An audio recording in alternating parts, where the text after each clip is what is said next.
Greetings, Star Wars fans. Whether you're the ruthless leader of an intergalactic crime syndicate or just a mercenary trying to get a paycheck, my name is John Edward Lee, and welcome to another universe-expanding Books and Toys.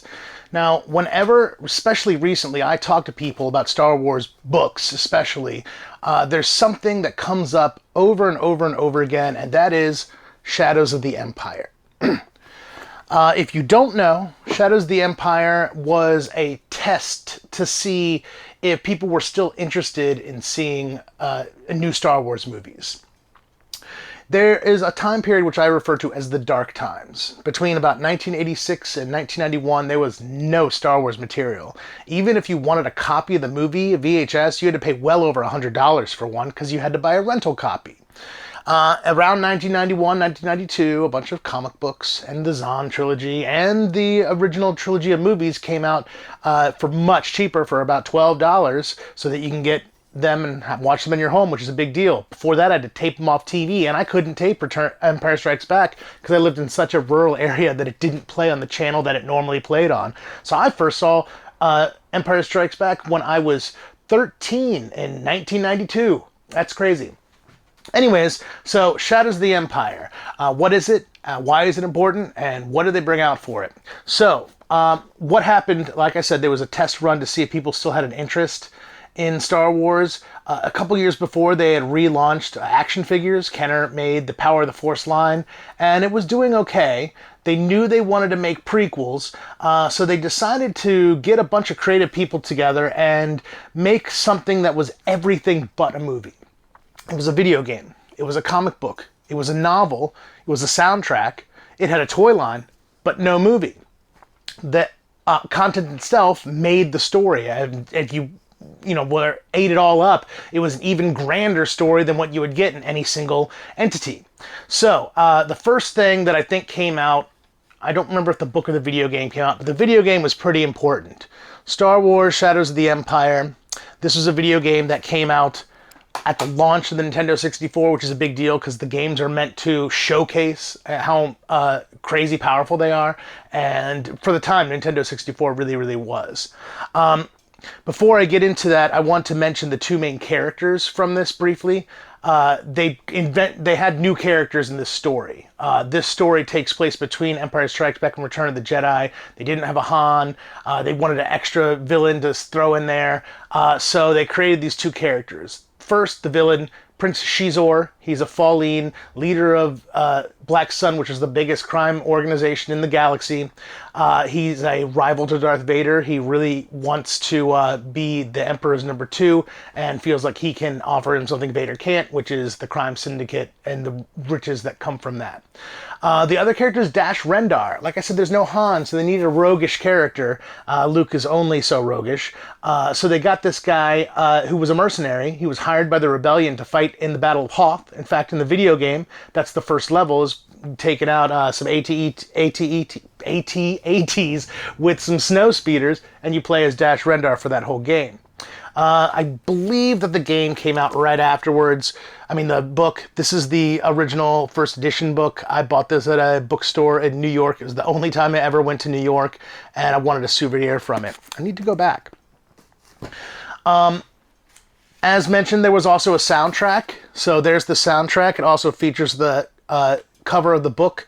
There is Xizor himself, the Emperor, Darth Vader, Luke, in this padded vest, which I'm going to bring up a few times, actually. There was a comic book series. In fact, there was a couple. Better just leave these here. And there's the cover. There's a couple guys I want you to notice here. There's Xizor, Darth Vader, Luke, Leia, Lando, Chewie, the droids, and Dash Rendar sitting on a swoop there in the corner. Boba Fett and Jabba the Hutt are very much in this as well. The book is interesting because it's really about the main characters, Darth Vader and the rebels. Although everybody's in it: Xizor, Dash Rendar, Boba Fett, Jabba the Hutt. The video game itself is really just about Dash Rendar. You do play as Luke Skywalker at one point in the game, but mostly you're playing Dash Rendar. You're doing the swoop race as Dash Rendar. The comic book is a little different because it went full into Boba Fett, so it really shows what's happening with my main guy right here. he's got Han and Carbonite. All the other bounty hunters are coming after him to steal him from him to sell to Jabba the Hutt, or turn it into Jabba the Hutt for the reward. So there's Boba Fett getting into some shenanigans. I believe this comic actually explains why his outfit is different between Empire Strikes Back and Return of the Jedi. And if I haven't mentioned, this is not canon anymore. This is a Legends or EU Expanded Universe book, obviously from 1996. Anything before 2014 that wasn't the movies or Clone Wars, only the CGI one, are not considered canon anymore. There is Luke in his padded vest, fighting off a swoop gang. That's Jabba's swoop gang, because a portion of this takes place on Tatooine. I hate going to Tatooine in almost anything. I tell people all the time, I'm pretty sure I've spent an entire year of my life on Tatooine in various video games. Anyways, Leia and Chewbacca have to go undercover. So there's the Bausch outfit that she's acquired from an actual bounty hunter who's well known. And Chewbacca has to be disguised, has to get his hair cut, his fur dyed to become Snuva, a bounty hunter who was disgraced by the Wookiee people for using his Wookiee retractable claws as weapons, which is really, really not something Wookiees like themselves doing. Luke fighting off some Barabels. They were a big reptilian race in the 90s. Today, if you want a reptile, you're going to go Trandoshan, but he's also got that vest. I think it's a cool look for him because he has a different look in every movie, so why not? And then the last issue, put this down for a second so I can really focus on this. Shizor, Vader, Jabba the Hutt, Boba Fett, and there he is. This guy right here, Jix. He is a secret character. He basically shows up in the comic book and has a couple other appearances, and he's not in the book, he's not in the video game, he's not anywhere else. Some of the action figures came with some comic books. They're thin, they're only a few pages long, but I like to have them in my collection. This is called the Jabba Tape. It's a one-shot about Jabba the Hutt. But this is a swoop gang, and they're a bigger deal in the comic books. They didn't have as many individual personalities and anything else. That guy Jix got his own comic book, and you can see the logo's in the style of Shadows of the Empire, so this is very much related, and he goes off on his own adventures. He's going to show up again in this video.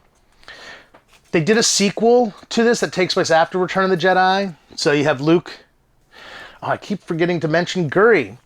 Shizor has this assistant, a number 2 of his own, who's Guri, who is this android who looks very much like a beautiful woman, and she's super deadly, and like almost the voice of reason to Shizor when he gets a little too arrogant, and he does. But there she is. And notice the padded motif that I pointed out earlier. Dash Render has this, but I haven't seen a good example of it yet to show you. Blowing away some aliens. She's cool. Han's back. Luke has his green lightsaber because this is post-Return of the Jedi. The main villain in Shadows of the Empire is Shizor, but in Shadows of the Empire Evolution, it is his sister. And the final issue is Guri and his sister, whose name I always forget, fighting it out to be in control of Black Sun. The only other thing they did with comic books, which this is kind of cool, is Battle of the Bounty Hunter, a pop-up comic. This is pretty neat. You don't see comic books like this. I mean, even the panel is 3D. There's a crate dragon waving at you. No, that's a stormtrooper dying. Never mind. That's the crate dragon waving at you. Anyways, it's only a couple pages long, and it's just the actual comic book done in a 3D pop-up style. Still cool. One of the big things for me in the 90s was the West End Games tabletop role-playing game for Star Wars. And because this was a big deal, they weren't going to leave that out. So they did actually bring a source book so you can get all your stats. Your Shizors from your Dash Rendars, your Lebos, Dash Rendars droid versus your Jabba the Hutts, and the various stats on swoops and vehicles from it. They did this frequently where they would just write adventures pre-made for you to play. You just need a game master to go through it and read it and then set it up. They did a lot of classic Shadows of the Empire type of stuff in there. So the last thing that was really important in the 90s was the action figure line. And as I mentioned, in the 90s, they brought out the Power of the Force. This was a part of it, but it was his own thing. The Power of the Force figures had this green lightsaber glow through it. These have purple to show they're a little different. First off is Luke in his Imperial Guard disguise. Not a Royal Imperial Guard from Return of the Jedi, but an Imperial Guard. He and Lando have to disguise themselves as these guys.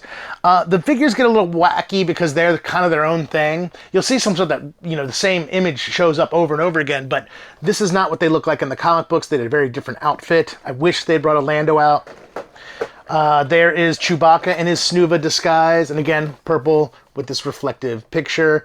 He's got a flat top, which I think is so 90s, especially like early 90s. That was a big deal. That was a huge style. And I love the idea that he hated getting his hair cut and dyed, but, he wants to save his boy Han. He's got a life debt.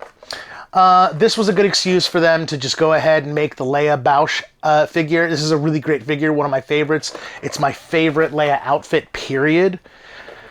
Here's Dash Rendar, and you can see the padded a little bit better in this, but there's other things that will show it better.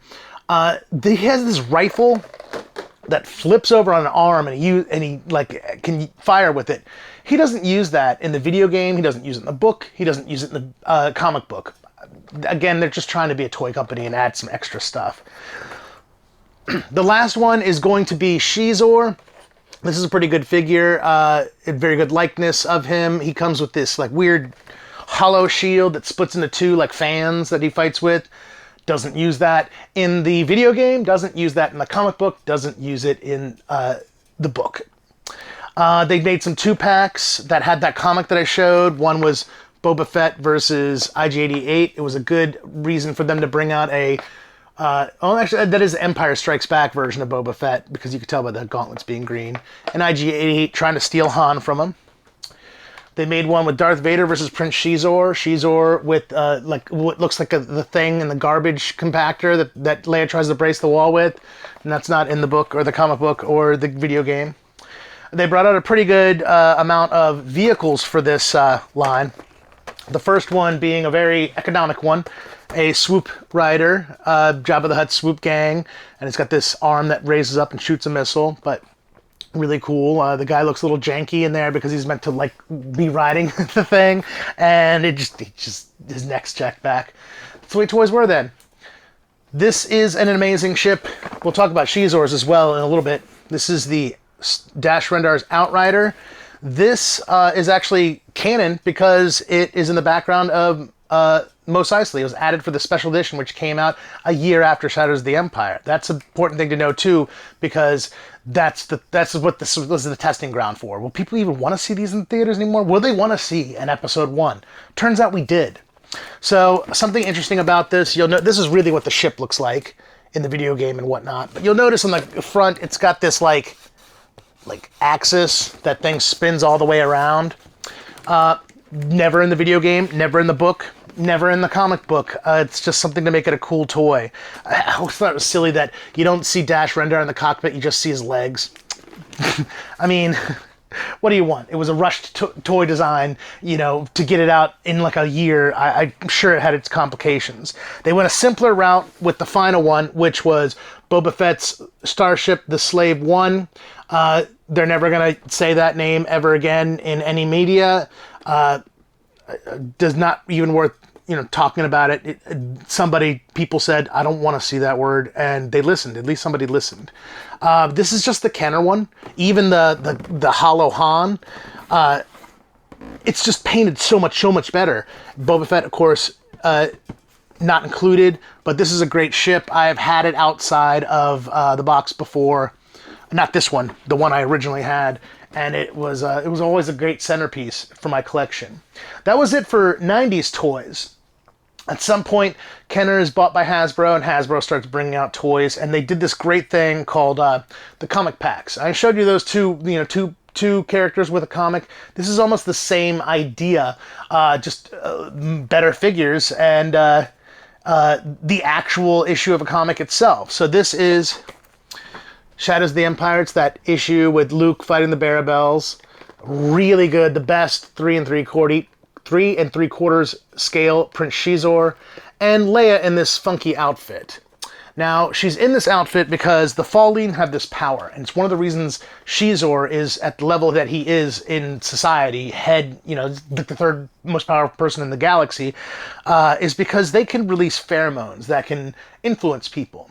And he releases pheromones to seduce Princess Leia. That record I showed you, there's a track called The Seduction of Princess Leia, which is a waltz that sounds so Star Warsy and so not Star Warsy at the exact same time. So anyways, at this point in the story, she misses Han. The whole point of this is to get Han back. And she's falling for this guy, being seduced, and luckily Chewbacca comes in to save the day. It's terrifying. It really is, because you're like, not Princess Leia, don't do that. No, I'm sure. And then the next year she gets stolen by Jabba the Hutt. She had a bad time that period of her life, but you know what? She defeated the Empire and became the Hutt Slayer. So she came out well and got married almost immediately after that to Han. There was a company that I don't know if they're still around called Applause that made like stuffed animals and stuff that you would find in a Hallmark store. They did these mini statues back in the day. They're just vinyl. They're hollow, but still like really awesome. Dash Rendar. I forgot to point out an action figure.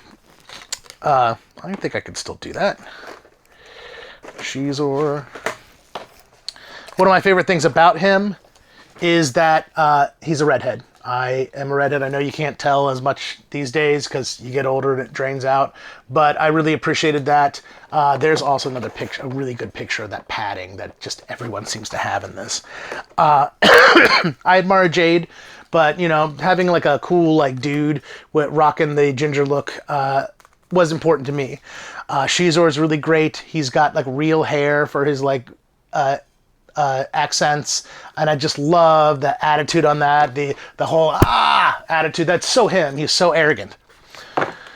All right, so those are really cool. I did have more of that line. There was an Emperor with a glowing hand and a Stormtrooper Han Solo that you could take his helmet off and he could hold it.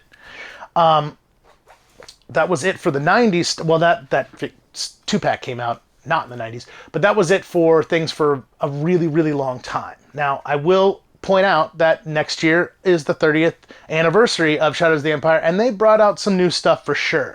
So, the first thing they brought out was, in the Black Series, in that purple motif as an homage to the series, Luke and Leia, Luke in the Imperial Guard disguise, Leia in her Bausch disguise. So that's pretty cool. I just recently, in the past couple months, got Shizor himself. He actually has a weapon that he used in the book and video game and comic book, and he just shines. You can see that gold is really great. Something I wanted to point out with the statue is that Shizor has been canonized in name only. He got name dropped in something I'm about to show you, but his look is all over the Clone Wars because every Falleen in Black Sun, canonized as well, have that outfit. It's their traditional outfit. Was that it for new stuff? Oh no, there is a Dash Rendar figure coming out, I think in June. I'm actually a little miffed at it. He does not have red hair. He's got like dusty blonde hair. My only thing I could think of is that they're doing so many Cal Kestis figures from Jedi Survivor and Jedi Fallen Order that they don't want to have too many redheaded dudes, but still, I mean, it meant a lot to me. Anyways, I'm still going to get it. So, there was another line in the 90s that I neglected to mention before showing the other things, and that was Micro Machines. Micro Machines was a really big deal in the 90s. They made ships for Star Trek, they made ships for Aliens and Predator, but they also made Star Wars ships, and this is what they did for Shadows of the Empire. The Virago, which is Shizor's ship, which looks like a geometry final model, like that you would make for a geometry class, like using all the angles and whatnot. You've got Guri, Shizor, and the Swoop, and he looks just like the Swoop from the comic book, the video game, and the action figures. The one thing that, Dash Rendar and Shizor have uniform throughout all of them, but everything else gets a little wacky. This one is IG-88's ship, the IG-2000, Guri. Oh, I said Guri in the other one, that was Emperor. How can I mix him up with Guri? Guri, Darth Vader, an Asp droid that shows up in the special edition, and Guri's ship, the Stinger. No IG-88, just a ship. Now, you may be familiar with the current Jazzware line of Micro Galaxy Fleet toys. Micro Machines did something similar. This is a slightly bigger scale. You can see the guys look a little bit bigger than that X-Wing pilot, but this is a good set. I mean, these are just fun. They were just fun to play with. You could actually just take them to school. I know I was a teenager, but I still took some toys to school and set them up on lunch breaks and whatnot. Anyway, so it has Guri, it has Shizor, it has Chewbacca, Dash Rendar's robot Lebo, Dash Rendar in a riding a bantha position because he's about to get on a swoop. And then there's Jix, that secret character. He actually has a figure of him, and it's in this line. They never made a Virago in the Canada line, but they did make one in the Action Fleet line, and it's a really cool ship. Those flaps open up, so they open up like that, so it gets a lot taller, but it has Shizor and Guri in it. I had an open version of this that broke, and this was basically donated to me by my good friend Chappie, and I really appreciate it, and it's nice to have a little token in my collection to celebrate our friendship, so thank you so much for that. I mean, I love it, obviously, I love it.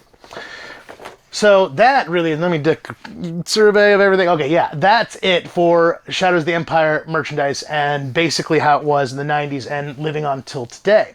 Now, people all the time are like, is it still canon? And I mentioned already, no, it's not.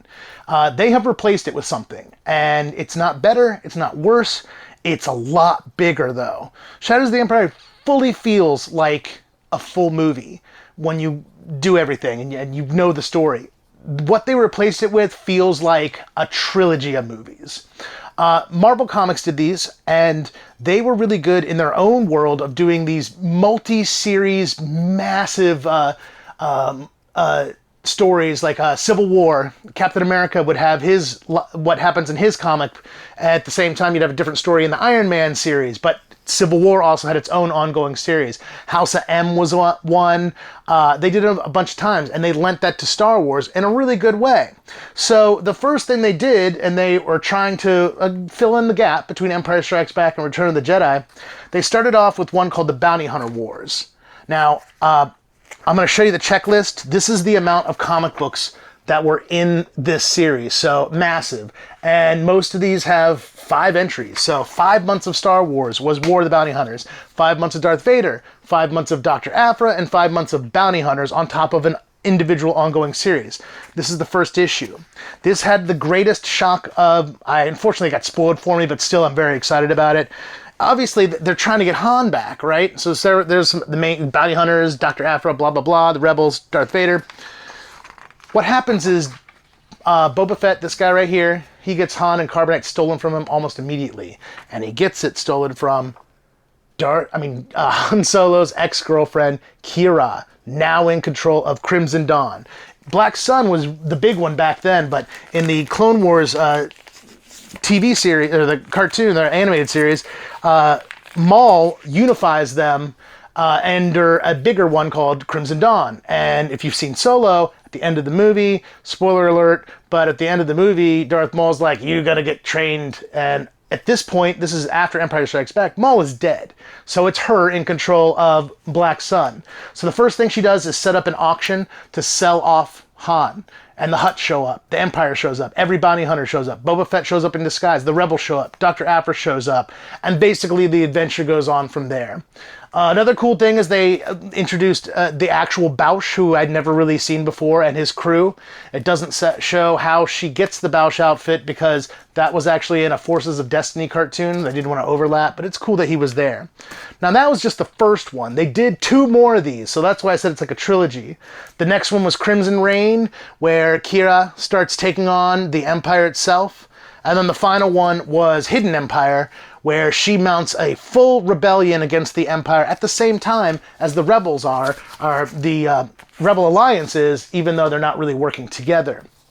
So they had to wrap that up. There has been one more multi-series thing since then, which was Dark Droids, which were more about a hive mind zombie droid thing. It's not really related to Shadows of the Empire at all. But that's where we are with Shadows of the Empire stuff. Now, not sure if I mentioned, I don't think I did, but there is the unabridged audio book version of Shadows of the Empire coming out. The Star Wars audiobooks are amazing. I couldn't do that back in the 90s because they didn't, they did abridged versions. I had it, but it was 25% of the story. Now you get the full story with music, with sound effects. I do the X-Wing, I just happen to know where they are in my library, the X-Wing books on audiobook, and I listen to them in the car, and they'll have the sound of the inside of the X-Wing cockpit, and it takes you there. They're really, really, really good. And so I'm very excited to hear what they do with the Shadows of the Empire version. Well, thank you for taking a bit of a journey with me to a galaxy far, far away, in between two movies, episode 5.5, if you will. And meeting Shizor and Dash Rendar if you've never met them before. This guy, and he's also there. Oh, he's right next to him.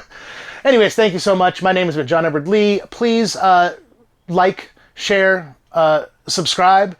I like talking about this stuff. I say it every time. I don't even like to edit these because I'd rather they be like almost like a mini TED Talk so that they're a little bit more intimate.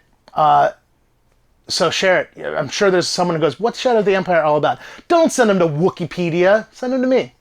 Thank you so much. Again, John Edward Lee. This has been Universe Expanding, Books and Toys. And remember that the Force will be with you, always.